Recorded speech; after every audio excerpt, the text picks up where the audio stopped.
Click the link, Sean channel, come over here over at Subscribestar. So it's 2023, and I think it's safe to say the pendulum is swinging back a little bit on some of these kind of cultural issues, where lubed up sodomy comics don't seem to be what people are into these days. Which is weird because every other teeny bopper on Twitter says that they're a furry, trans, BLTVP, two spirit, decaf, otherkin. Is it a fad? Yes, of course it's a fad. But we can say that because we're adults and the kids don't get it until they're adults. But by then, it's too late. Unfortunately, body parts don't fed post or anything. They don't grow back. These kids are going to look back 10 years from now and wonder how the hell society allowed their parents to get them to sterilize themselves. They're going to be adults and go like, but we're under the age of consent. We couldn't legally consent to this kind of stuff. You're saying our parents and the doctors teamed up to remove our nuts? Yeah, that's pretty much it. Well, kids, explain it. Yeah, I guess you could start with Sodom and Gomorrah, then work your way up into Weimar. Unfortunately, as it turns out, too much freedom destroys society. It really does. I'm not even hyperbolic on that. And it collapses, then you have to rebuild, and then the pattern just repeats itself. It's a bummer your parents sterilized you, but lesson learned, I suppose. Anyway, so Tim Sheridan, who loves combining sodomy and comic books, and blocked me, probably because I follow JDA, and maybe he ran a block bot based on his followers, because he's the only guy in comics or in CG that I follow. I don't even follow Binding of Comics or Bleeding Fool, because people run block filters, blockchains on certain sites. So, or maybe I just said something. I don't know what I could have possibly said that would have been offensive. So he writes this comic about the BLT, Green Lantern, and he goes on Twitter and he tries to involve Comicsgate, except he doesn't show any connection to Comicsgate and his sodomy anal lube comic or himself. Nobody talks about him or whatever he's working on. There's not even much to talk about with mainstream comics. They suck. I mean, that's it. It's not they're so bad they're good. They're just bad. They're beyond any chance of redemption. The worst part about something being bad is it's apathy, right? It's not love or hate. It's just nobody cares anymore because they're beyond saving. There's no chance of the thing. The thing is just descended into madness, and you can turn it around now. It's like, yeah, but you destroyed the infrastructure of comics, the retailers. When people lose their boner for a project, that's what this is. You destroy the generational connection to comics with people, and there's just been too much betrayal. And it's like comics aren't in a vacuum, and it's not that deep. It's like touch grass, my guy. Yikes, Chad. It's not that deep. You're an adult. You grow out of it. It's like it would have been cool to pass it on, but it's just not what it was. Like that. And when I say it's not in vacuum, it's like you see that with Hollywood. All of Hollywood is the same thing. They're doing that with all all the projects that the 70s and 80s kids grew up with and are passing on to their kids and grandkids. Well, they can't pass them on because it's just nothing but just out and out, hit you over the head, diesel tractor rolling down a flight of stairs type of propaganda where it's just not subtle at all. Or even back in the days, it's like at least they tried to be subtle. So the thing is, they pretty much destroyed the culture of comics. It's like you turn it around now, knock yourselves out, nobody cares anymore. You'd have to rebuild the industry from the ground up, and good luck with that. The mainstream comic ship has sailed into the sunset. It's over. People look at the soy boys and Heather Antos types in comics now and just recoil in horror.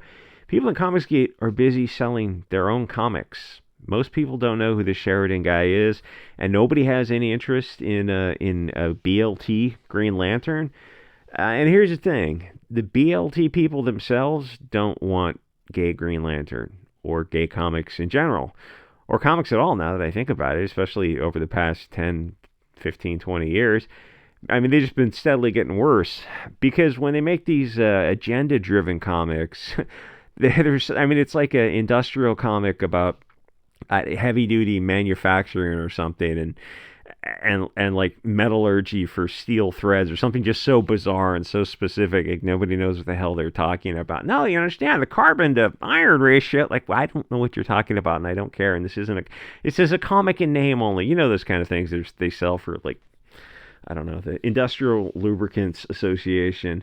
So this kind of stuff is just so over the top, CB4 in your face with this kind of butt sex and hot loads of cringe all over you. I'm black, yo, I'm black. You remember that if you ever saw See, but that was from the 90s. Was it from the 90s? Was it Chris Rock or Chris Tucker? I always get those guys confused. So he says it's a great chance to own the Chad haters and the gay phobes in Comicsgate. Most people in Comicsgate don't care about the gays. That's not a positive or a negative. We think about them as much as we think about alligators. Almost never. We just don't want to focus our energy on them because it's not us, or it's not most of us. But if you don't want to read this cancer, or if you do want to read this cancer, nobody cares either way. So he says this comic is a great chance to prove to the publishers that BLT comics have a market, except they don't. I mean, you've tried this before in the mainstream, and those alt company, the Joe Glass mags try this stuff, and it doesn't sell in the alt, doesn't sell in the main. I mean, Cena Grace has tried it. The thing is, you don't have to prove sales. If it sells, it just proves itself. If it's in demand, well then there'd be, you know what I'm saying. You knew this wasn't going to sell, so you created a Strawman villain with Comicsgate, which is a pretty mild milquetoast, at least politically, group of people who I don't think I've ever had a gay stuff as an issue, one way or the other. They had issues with changing characters to push left-wing nonsense, like Cena Grace and Iceman, where he was just like over the top, the worst stereotypes of a gay character. And then you look at Cena Grace and you're like, oh, you're the worst like you're just a horrible person, and you're gay. I don't know if there's a relation between the two of them, but Cena Grace is just a horrible, shallow, evil, petty, vindictive person. And it comes across in his writing. I've read some of his other stuff outside of the mainstream. He's not playing with the full deck. And it's funny, as you look around mainstream comic, it seems that a lot of people in mainstreams are not playing with a full deck. And hey, some people in Comicsgate too, but at least it's coming from a different perspective maybe. Anyway, so it's weird that you got to tell people to buy this comic to prove that people will buy it, so publishers will fund it. It's a weird kind of circular reasoning. But if they sell so well, then why do you have to beg your followers? And if they don't sell well, then you're lying, and they don't sell, so people don't want this. So that it doesn't there's no there. Comics are not a propaganda campaign, or are they? Because that's what you make them sound like. And anyway, the people in the comics, in the Read Comics online or something, they know what's going on in the comment section. They're pointing out that the character is a blonde, a European male, so they must humiliate and degrade him as much as possible, which is, what I've been saying for a long time, and that's exactly what they're doing. And there's a part of the story where it implies that this character is, the character that's supposed to resent the right-wing Hugo Boss is secretly also BLT, and all his right-wing friends are BLT. I think the character it was based on was actually on the left back in the day, but the way they portray it in the comic, it portray him as like those evil Republicans.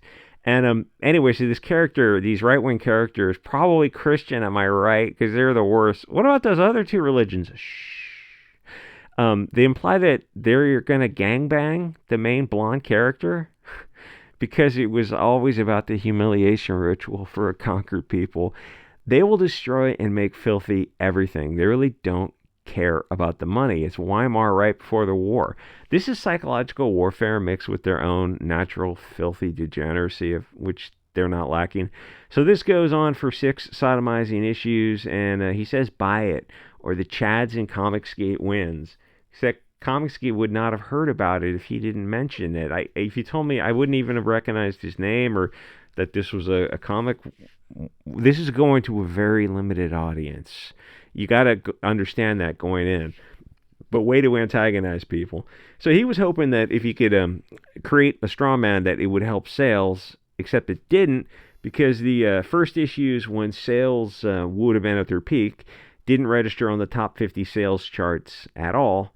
And he says, listen, soy boys, vote with your wallets and beat those Comicsgate a-holes, which is a really poor choice of words. But nobody bought it. Do people outside of Comicsgate even know what Comicsgate is anymore? Does anyone care? This isn't 2017. Just a bunch of freaking weirdos. I mean, there's a few anti-Comicsgate people, but in general, I mean, it's 2020, almost 2024. I don't know when exactly I don't remember exactly when that whole Mark Waid thing. That was probably the peak of it. Was that? that was a few years ago. It's like in the internet time, things go pretty quickly. Like Comicsgate is firmly established into selling an alternative place to buy comics, and then there's people associated with the Comicsgate universe, and Anna's selling art on the side, and like Dark Gift Comic is, I don't know if she's selling a comic book or a regular book or something. It's like people are selling all kinds of stuff. It's just in this comics. It's just an alternative market. It's like Gab Marketplace or something, but it's on YouTube. Um, and there are, I mean, who's that chick, that Renfamous chick? I don't even think she rages against CG so much. I mean, it just feels old and tired. It's like Comicsgate is firmly established. It's Comicsgate, the Phantom Menace. It's this whole alternative kind of market that's yeah, nobody's into this kind of stuff. So everyone is BLT on Twitter. Everyone virtue signals that they're an ally or something or some stupid shit like that. It's all lies. Thing is, as long as it's free, people will virtue signal all they want, but they're not going to buy a $5 comic that's just garbage to donate a penny to Elton John for, I don't know what his thing is. The comic is crap. You can just donate a dime directly and cut out the middleman. Anyway, so I see the 4 tracks sales, and this is selling like a team up with Heather Antos, Mags, and Joe Glass, where they lecture you about your feminist privilege while sodomizing you or something. Nobody wants BLT comics because nobody wants to see men together. If you're going to do this, you could have done it more successfully with chicks. That actually probably would have actually sold and you would have made a profit on that. The thing is, with the dudes, it just doesn't agree with us at a visceral level. Twitter kids say they're gay, but that doesn't mean that they want gay comics. And like people say all kinds of stuff online. Most of it is BS, especially when it goes, okay, here's the time to actually go to the store and put down your $4 or $5 for some garbage that you're not going to read, and even if you read it, you're not going to enjoy. And you're like, oh yeah, no, hand it off to your gay friend. It's like, yeah, but then I'll read comics. Well, just buy it anyway. Why? Just like buy it and recycle it. If you're going to donate probably like a nickel from the $5 comic, what's the charity? I'll give them $1. I mean, this just feels so astroturfed, is what it feels like. More gay kids probably bought Comicsgate stuff than is going to buy this. So issue 3, it's 3 out of 6. This is going to be losing money, so the whole project is probably not even going to break even. So he can't donate any money to Elton John for his cocaine fund.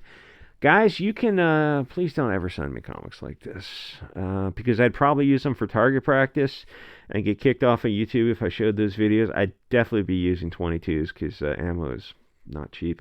But I have a charity also. It's for my Love Speech Computer Network, where I'll live stream on Odyssey, Rumble, and a few other platforms, some of which I don't think I can even name on YouTube. And I promise that I will be a base Chad Istaphobe who is as offensive as humanly possible. Or it's for cocaine and hookers, whatever. No more lady boys. I'm not making that mistake again. Anyway, like, comment, subscribe. Check out Alan Scott Green Lantern if you're into sodomy via comic books. Like, now I'll take my sodomy the old-fashioned way. Thanks, bigot. Oh, okay, that's whatever. And I'll see you guys all next episode.